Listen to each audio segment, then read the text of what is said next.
Hello friends, welcome to my YouTube channel. तो finally Marvel থেকে আজকে ফ্যালকন অ্যান্ড দ্য উইন্টার সোলজারের official trailer 2 বেরিয়ে গেছে সকালে। মার্ভেলে এখন সুপার বল চলছে এবং এখানে অনেক তাদের আপকামিং প্রজেক্টসে কিন্তু ট্রেলার আসবে বা টিজার আসবে বা কিছু হয়তো আপডেট হয়তো আসতে পারে।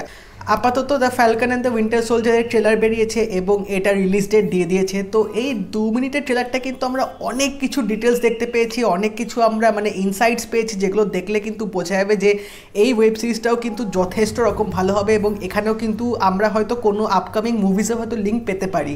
তো এই ফ্যালকন অ্যান্ড দ্য উইন্টার সোলজারে কিন্তু একটা নতুন ভিলেন আমরা দেখতে পেয়েছি, যে হচ্ছে মার্ভেলের এখনও অবধি আন্ডাররেটেড একটা ভিলেন এবং এই ভিলেনটার নাম হচ্ছে ব্যারন জেমো, যাকে তোমরা হয়তো ট্রেলারে দেখতে পাবে যে সে হাতে একটা মাস্ক নিয়ে হাঁটছে। তো এ কিন্তু মার্ভেলের এখনও অবধি কিন্তু যথেষ্ট একটা ভালো ভিলেন, যাকে আমরা ক্যাপ্টেন আমেরিকার মুভিতে কিন্তু আগে দেখতে পেয়েছি। তো সে আবার এই ওয়েব সিরিজটায় কামব্যাক করছে। একটা সিনে আমরা দেখতে পাচ্ছি যে ফ্যালকন ক্যাপ্টেনের শিলটা নিয়ে আছে এবং ওখানে বাকি কিন্তু দাঁড়িয়ে আছে ব্ল্যাক ড্রেস পরে। তো যথেষ্ট এখানে সন্দেহ লাগছে যে এটা কি ক্যাপ্টেন আমেরিকার কি ফিউনারাল হচ্ছে, কারণ যেভাবে সিনগুলো দেখিয়েছে এবং যেভাবে ইমোশনসগুলো পোর্ট্রে করেছে ট্রেলারটায়, এবং আমরা কিন্তু এখানে কিন্তু ক্যাপ্টেন আমেরিকার কিন্তু একটা ফেস দেখতে পাবো একটা দেয়ালের মধ্যে বা একটা হয়তো ছবি টাঙানো থাকবে।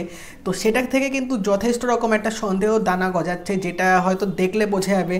তো যদি সেটা হয় তাহলে হয়তো এটা তো বিশ্বাস করতে হবে যে এটা হয়তো এন্ড গেমের পরে হয়তো এই ওয়েব সিরিজে হয়তো টাইমলাইনটা হবে, কারণ আমরা এন্ড গেমে দেখতে পেয়েছিলাম যে ক্যাপ্টেন আমেরিকা যখন স্টোনগুলো দিয়ে যখন ফিরবে তখন সে যথেষ্ট বয়স্ক হয়ে যাবে, তখনই ফ্যালকনকে তার শিলটা দিয়ে দেবে। তো তারপরেই এই ওয়েব সিরিজটা হয়তো হবে এবং এখানে কিন্তু বাকি আর ফ্যালকন কিন্তু দুজনে একসাথে মিলে কিন্তু এই ভিলেনের আগেনস্টে কিন্তু লড়বে।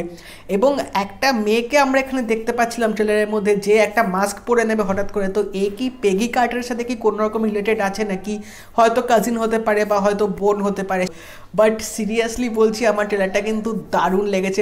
যেভাবে এখানে অ্যাকশন সিনগুলো দেখিয়েছে এবং ব্যাকগ্রাউন্ড মিউজিকটা কিন্তু দারুণ দিয়েছে এবং বাকি আর ফ্যালকনের কিন্তু কেমিস্ট্রিটা কিন্তু বেশ ভালোভাবে কিন্তু এখানে তুলে ধরেছে। যদিও বা তাদের কেমিস্ট্রিগুলো যে মুভিগুলোতে দেখিয়েছিল যথেষ্ট ভালো লেগেছিল এবং এটা তাদের একটা সোলো সিরিজ, তো সেটা তো আরও ভালোভাবে ফুটে উঠবে। এবং লাস্টে অ্যাকশন সিকোয়েন্সটা সেই আমরা বাকিকে দেখতে পাচ্ছি, সেই হাত নিয়ে তিনি ঝুলছে অ্যাকশন সিকোয়েন্সের চেষ্টার মধ্যে, দুর্দান্তভাবে করেছে। এবং এই ওয়েব সিরিজটায় তো ফুল অফ অ্যাকশন থাকবে, যেটা ট্রেলারটা দেখে আমরা বুঝে গেছি।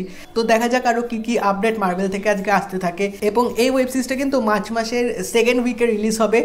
আমার তো ঘ্যামা লেগেছে, আই কান্ট ওয়েট এনিমোর। তো আমার মনে হয় যে ওয়ান্ডাভিশন যখন শেষ হবে তারপরই হয়তো এই ফ্যালকন অ্যান্ড দ্য উইন্টার সোলজারটা শুরু হবে, কারণ সেরকমভাবেই হয়তো মার্ভেলের হয়তো প্ল্যানিংটা আছে যে একটা ওয়েব সিরিজ শেষ হবে তো আরেকটা শুরু হবে, যাতে অডিয়েন্সদের আরও এনগেজ করে রাখতে পারে। এবং দেখার ব্যাপার যে এই ফিল্মটার সাথে এবং দেখার ব্যাপার এই ওয়েব সিরিজটার সাথে কোন আপকামিং একটা ফিল্মে হয়তো টাইমলাইন বা হয়তো লিঙ্ক থাকতে পারে, সেটা অবশ্যই আমরা দেখলে বুঝতে পারবো। তো তোমরা যারা ট্রেলারটা দেখে নিয়েছো তার আমাকে অবশ্যই জানিও তোমাদের কেমন লাগলো, কতটা তোমরা এক্সাইটেড আছো। আর এই ভিডিওটা ভালো লেগে থাকলে এটা লাইক করে দিও, শেয়ার করে দিও, চ্যানেলটা কিন্তু অবশ্যই সাবস্ক্রাইব করে দেবে, নোটিফিকেশন বেলটা কিন্তু অল করে দিও। এরকম আরও আপডেট রিভিউ তোমরা কিন্তু পেতে থাকবে। তাই দেখা হবে পরের ভিডিওতে। বাই।